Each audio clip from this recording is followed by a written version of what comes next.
Ngayong araw na naman nga, isamahan na naman ninyo ako ngayon dito sa aming bundok at naisipan ko nga pala ngayong gawin ay magtatayo tayo ng maliit na kubo dito nga pala sa tuktok ng bundok at napakaganda nito. At una kong ang first step na ginawa dito ay tinabasan ko muna yung pagtatayuan kasi napakasukal talaga nito guys. Kung makikita nyo, puro dahat ang mga dito, mga damo, ayan, mga dahat at ang sakit niyan guys nakakahiwa kasi yan guys at ang kati.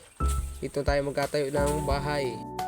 Maliit nga lang pala ang gagawin ko dyan, mga ganyan lang kaliit para lang naman, mga tambayan lang naman yan para mawala din dito yung mga baboy ramo kasi yung mga tanim namin ditong niyog ay inuubos ng baboy ramo. Bago nga ako umakyat dito, may nakita nga akong isang baboy ramo dito sa tuktok ng bundok at kaya nga ako medyo natakot ako dyan at baka bigla na lang mayroong kumagat sa likod ko kasi ako lang mag-isa rito ngayon sa tuktok ng bundok.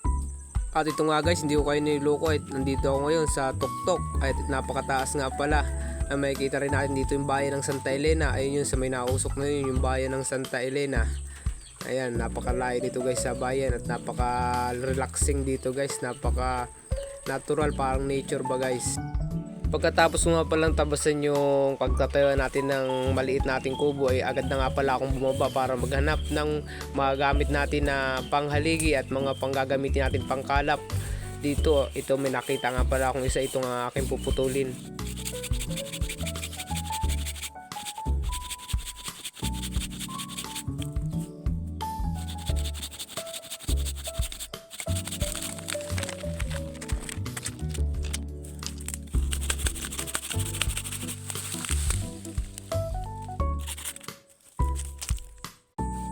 Grabe nga guys, habang nagbubutol ako dito, medyo natakot na nga ako kasi ako lang mag-isa rito sa bundok. Iniisip ko baka bigla na lang may gugulat sa likod ko kasi napakaliblib talaga nito guys, nakakatakot dito.